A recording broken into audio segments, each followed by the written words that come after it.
That's me. That would be you, yeah, not me. I'm not Richard Simmons. I don't think anybody makes that, confuses you two, do they? Well, I've actually had an argument with a woman I didn't mean to. I was in I know she got verklempt and a little nervous, and in Middle America, kids, verklempt means overcome. And so the woman walks up and she goes, Richard! So I didn't turn around because that's not my name. Right. Richard Simmons! And then I go, oh yeah, she thinks I'm Richard Simmons. So I said, I think you have me mixed up with the other guy. I'm not Richard Simmons. Don't tell me! And she went off on me. So I said, okay. Answer to whatever. Because you don't want to embarrass her. And so, just take the high road and, okay. There you go. The other thing is, in the 80s, I was, my girlfriend then was singing in Las Vegas and all that.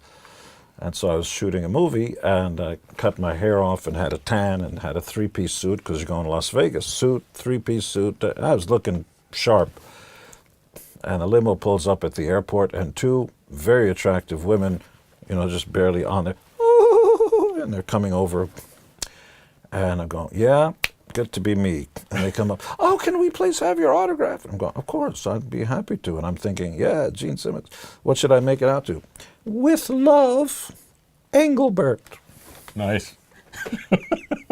So you grew your hair back, right? I told Engelbert about that. We did a duet for a duets album he did with Willie Nelson, some other, and he asked me for some reason.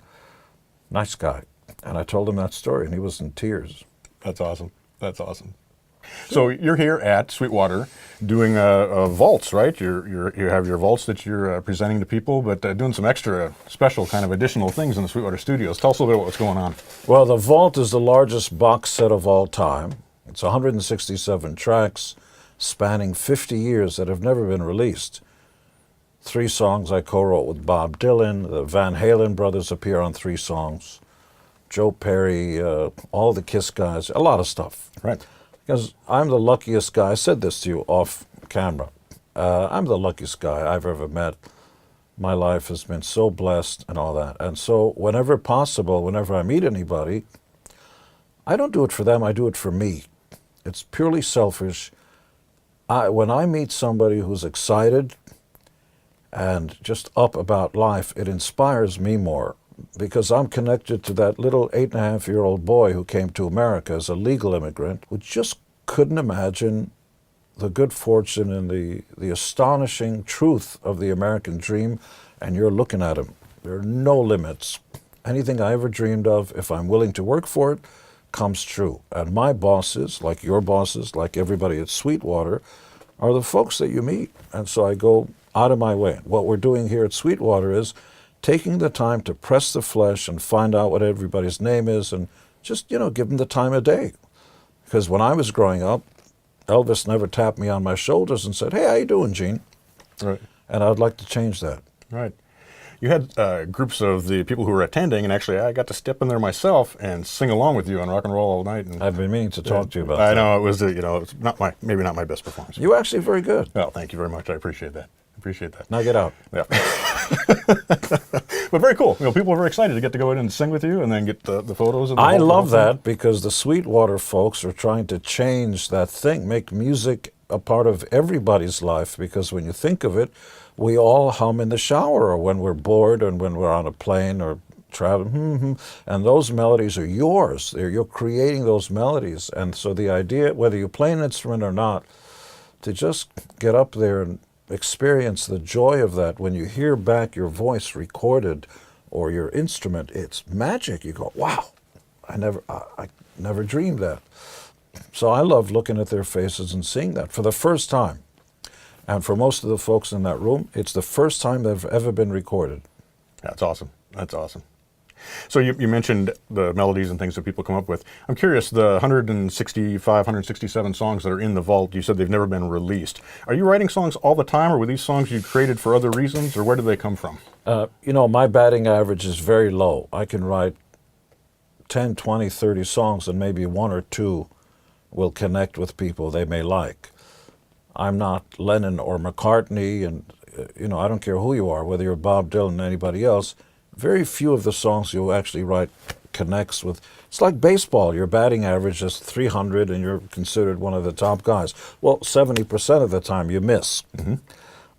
So I write all the time. Sometimes they're completely different forms. You have an idea and you can't wait to sit down and put it on paper or record it.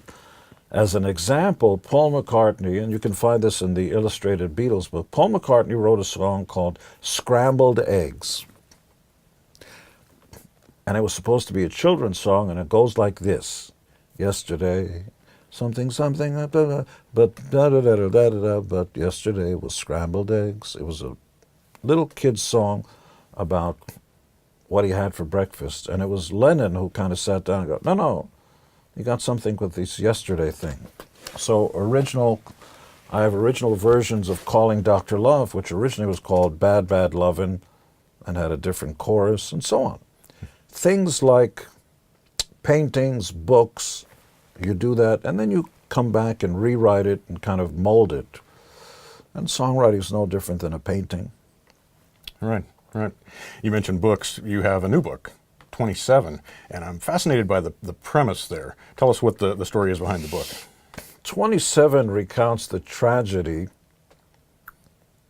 that is either self-inflicted or chemical or the disease known as depression, though most people don't understand it, and other variables that make the rich and the famous either kill themselves or pass away at 27. Why 27 years of age? People have been trying to figure this out forever. You're talking about Amy Winehouse, Kurt Cobain, Jimi Hendrix, Jim Morrison, Janis Joplin. It can just go on, and your jaw drops. Mama Cass from today, and one of the guys of the Grateful Dead, and on. Even the Elephant Man in the 1800s, 27. So I did the research, and the book is about that. You'll find their lives fascinating. And then at the end, you're just, like somebody pulls the rug out from under you and you go, why? The big question is why? You have everything you'd ever want.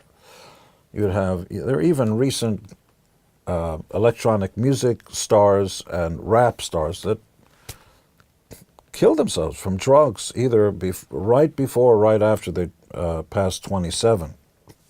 There seems to be something about that, but what I hope the book does is remind everybody to just engage in the conversation, because if you don't talk about it, you're going to be losing lives. If, there but for the grace of God, that person suffering from depression or being bullied or self-esteem issues, it could be your child or your brother or your mom or your dad or anything. And if you don't talk to them, the worst that'll happen is suicide. So if anybody out there has a bad day or even just a bad experience, sit down and talk to somebody. For those that have really serious problems, call 911 or the suicide prevention hotline. You're going to find people who are willing to just talk to you. Oh, I had a really bad day. Yeah, me too. I haven't met anybody that hasn't had a bad day. So I hope the book encourages everyone to just talk and reach out, because I've never been depressed so far.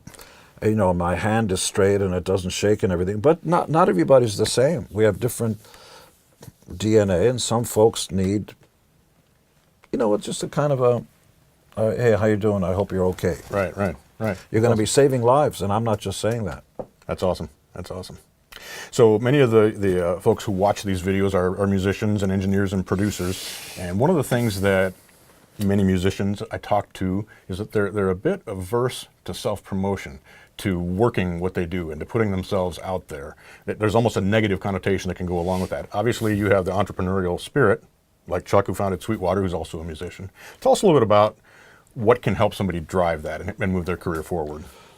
Well, I don't want to throw ice cold water into the face of romance and I'm, all the romantic smoke and waters thing that is, it's not that. It was never called music. It's not called music now. It wasn't called yesterday, and it won't be called tomorrow. It was always called the music business. And if you believe in truth in advertising, the word business is up there. You can choose to ignore that word, in which case you will go back to your mom's basement yet again. You'll be doing the music you love, but nobody will know about it. After you create something, it is your inferred fiduciary duty to make the rest of the world aware you created something. I mean, if you care enough about the music that you're creating, either playing or singing about, I mean, you've got to go out there. The mountain ain't coming to you, Muhammad. You got to go out there. And that's called promotion and sales. And so you got to, you know, a religion is only good as the messenger, the prophet.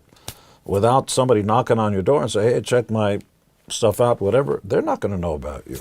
So you can either be a hired gun, be in the background when you put your instrument down, your drums or keyboards and everything, and just go home and have a hot dog. That's fine.